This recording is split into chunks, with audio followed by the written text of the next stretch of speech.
Agora a gente já falou sobre os processos que ocorrem na reabsorção, vamos falar um pouco sobre a regulação da reabsorção. Como é que esse processo de reabsorção é regulado? Como é que o nosso corpo faz para controlar ele?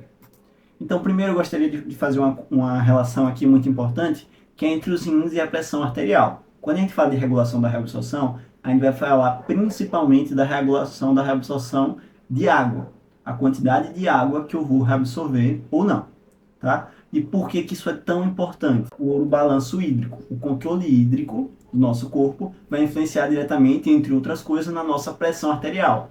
Os rins influenciam a pressão arterial pelo controle dos líquidos, o controle da volemia. Quanto menos líquido eu tenho, eu diminuo minha volemia, eu tenho menos sangue, eu tenho menos volume sistólico, eu tenho menos débito cardíaco. Lembra desses conceitos lá da aula de fisiologia cardíaca? Eu tenho menos débito cardíaco, minha pressão vai lá embaixo. Então, os rins eles controlam, ajudam a controlar a pressão baseada na volemia. Tá? Então, a gente tem uma alta relação também com fatores locais e sistêmicos, hormônios, ou então com formas locais de controle do próprio rim. Aqui a gente tem quatro substâncias que são muito importantes na regulação da reabsorção. A gente tem a aldosterona, que eu já comentei um pouco sobre ela, mas a gente vai comentar mais. A angiotensina 2, que faz parte de um sistema que a gente também vai comentar um pouco sobre ele. A gente já começou a falar, mas vamos terminar. A ADH também já foi citado. E o peptídeo natriurético atrial, que a gente ainda não falou muito sobre ele, mas vou explicar melhor. Esses três primeiros, ele aumentam a reabsorção de água. Eu estou reabsorvendo água, eu estou puxando água para o meu corpo, eu estou aumentando a volemia. Então, esses três, eles têm, de certa forma, a função de elevar a pressão, porque eu estou reabsorvendo mais líquido. Lembrem disso. O peptídeo natriurético atrial, ele diminui a reabsorção de água. Olha o nome, natriurético, natriurese. Ele causa uma diurese rica em sódio, ok? Então, o peptídeo natriurético atrial, ele aumenta a diurese, ou seja, ele diminui a reabsorção de, sódio, de água e, consequentemente, ele vai agir para reduzir a pressão arterial. Primeiro hormônio que a gente vai falar um pouco sobre, a angiotensina 2. A gente vai falar um pouco depois sobre o sistema renina-angiotensina-aldosterona, de onde é que vai vir essa angiotensina, já já a gente fala sobre. Mas olha o nome, angio de vaso e tensina, de tensão, tá bom? Então, ele é uma substância que é vasoconstritora, ela faz a vasoconstrição. O que é que ocorre quando eu faço vasoconstrição? Eleva a pressão, beleza? Além disso, ela tem esse nome por causa dessa ação que ela tem sobre os vasos. Mas além disso, o que é que ela faz? Ela aumenta a reabsorção de cloreto de sódio e de água lá nos rins. Se eu reabsorvo sódio, eu reabsorvo água, eu aumento a pressão. E ela estimula a secreção de hidrogênio. Além disso, ela vai estimular a produção de aldosterona, que é o hormônio que a gente vai falar também um pouco, e ele gera a vasoconstrição, como o próprio nome já diz. Agora falando sobre a aldosterona, ela é estimulada pela angiotensina 2 e pela concentração de sódio, de potássio, tá? Então a angiotensina 2, ela é um estímulo para eu produzir aldosterona, mas a aldosterona ela também pode ser estimulada pela alta concentração de potássio. Por quê? Porque ela tem alguns efeitos, como a reabsorção de sódio e água, que a gente já explicou um pouco como é que ocorre, a secreção de potássio e também a secreção de hidrogênio. Os principais são esses três primeiros aqui. Reabsorção de sódio, porque lembra que ele estimula essa bomba aqui. Então, reabsorvo o sódio, eu puxo o sódio para dentro do corpo e eu secreto o potássio. Então, se eu secreto potássio, ela tem a função de jogar o potássio fora.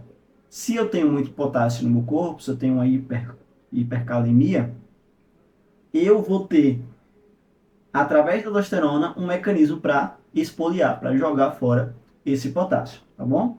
Mas o principal que a gente vai falar aqui é realmente a sua relação com a angiotensina 2. Lembre que ela age nessa bomba, então eu reabsorvo o sódio, secreto o potássio. Essa é a principal função da aldosterona. Vou falar agora um pouco sobre o próximo hormônio, que é o ADH, o hormônio antidiurético, também chamado de vasopressina. O estímulo para a produção dele é a desidratação, principalmente. Então, quando o nosso corpo está com a volemia reduzida, quando está com pouca água, ele estimula a produção de ADH. O ADH ele atua no ducto túbulo contorcido distal, nos ductos coletores, aumentando a reabsorção de água. Olha o nome dele, ele é antidiurético, hormônio antidiurético, beleza? Então, se ele é contra a diurese, ele vai querer aumentar a reabsorção de água, ou seja, eu vou querer puxar mais água para dentro do meu sangue, para o meu corpo, para eu urinar menos, para eu liberar menos água. O que é que isso faz quando eu reabsorvo água? Eleva a pressão também, tá bom? Mas o estímulo para ele vai ser principalmente a questão da desidratação. O mecanismo de funcionamento dele, ele abre os canais de aquaporina 2. Porque lembra que o túbulo distal e o ducto coletor, eles são impermeáveis à água, normalmente. Mas, através do ADH, vai abrir esses canais de aquaporina 2, e esses canais de aquaporina 2 vão permitir a passagem de água, a reabsorção de água. Por isso que a reabsorção de água nesses dois locais é dependente de ADH. Eu preciso do ADH para eu ter reabsorção de água, porque só ele vai fazer com que eu abra os canais de aquaporina 2. Por último, a gente vai falar do peptídeo natriurético atrial, que, como o próprio nome diz, ele é produzido no átrio, tá? Pelo estímulo do estiramento. Então, o que acontece? Quando eu tenho muita volemia, eu tenho muito líquido no corpo, eu tenho muito sangue, o átrio, o coração como um todo, ele vai acabar se estirando muito, porque ele enche muito de sangue. E esse estiramento, o nosso coração vai reconhecer que estou estirando. Opa, se eu estou estirando, eu tenho muito sangue, minha pressão está muito alta. Não é legal isso. Eu tenho que reduzir essa quantidade de volemia, eu tenho que reduzir essa quantidade de sangue. Estou tendo muito trabalho. O coração ele faz essa relação, libera o peptídeo natriurético atrial, e o que é que esse peptídeo faz? Ele age no túbulo distal e ducto coletor, reduzindo a reabsorção de sódio. Ou seja, ele vai manter o sódio lá na urina para que eu mantenha a água e eu consiga urinar mais, assim reduzindo a volemia, reduzindo a pressão. Agora eu vou falar um pouco sobre o sistema renina-angiotensina-aldosterona.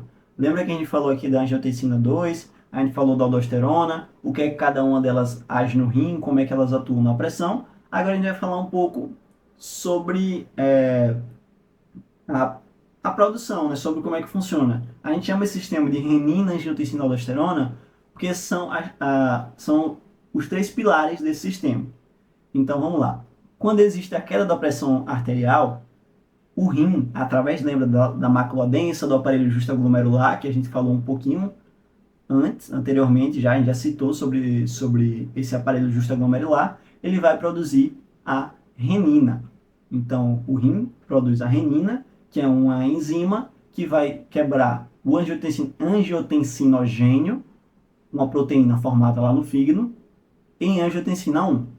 Então, o fígado ele produz essa proteína chamada de angiotensinogênio. Sempre que vocês virem essa palavra gênio no final de uma proteína, é porque essa proteína ainda está inativa, ela está no seu formato inicial. O que é que a renina vai fazer? Ela vai pegar esse angiotensinogênio e vai transformar em angiotensina 1. Essa angiotensina 1, ela tem valor biológico, ela tem uma função, mas é muito fraca. Então, o que é que a gente vai fazer agora? O pulmão vai produzir uma enzima chamada ECA, que é a enzima conversora de angiotensina, e essa enzima conversora de angiotensina produzida no pulmão vai transformar a angiotensina 1 em angiotensina 2. Agora sim, a angiotensina 2 ela tem um alto poder biológico, ela tem um maior efeito, basicamente. Ela funciona de forma muito melhor do que a angiotensina 1. Ela vai fazer esse seu trabalho realmente. E ela age principalmente nessas 4 regiões. Ela vai atuar na musculatura lisa dos vasos, causando uma vasoconstrição, vasoconstríngio, aumenta a resistência, aumenta o pA.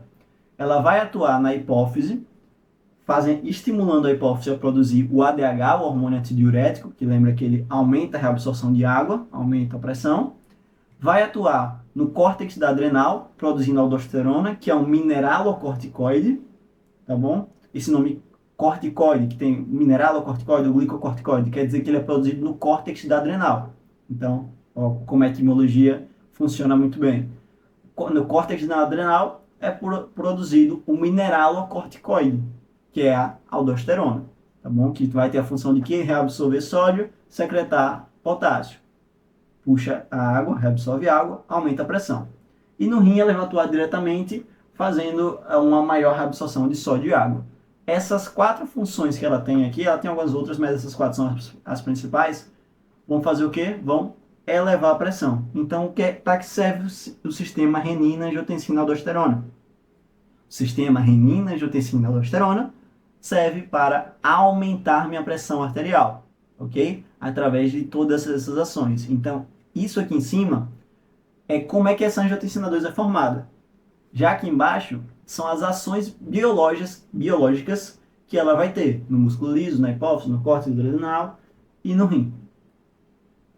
Esse sistema renina-angiotensina-aldosterona é um sistema muito importante na regulação da nossa pressão arterial, e ele é um alvo medicamentoso muito importante. A gente tem duas classes de fármacos, principalmente, que são os inibidores da enzima conversora de angiotensina e os bloqueadores dos receptores de angiotensina, os IECA e os BRA, que eles vão atuar especificamente aqui, inibindo essa enzima, os IECA, e o BRA atua no receptor, bloqueando o receptor de angiotensina. O que é que esses remédios fazem? São hipotensores, eles visam reduzir a pressão arterial.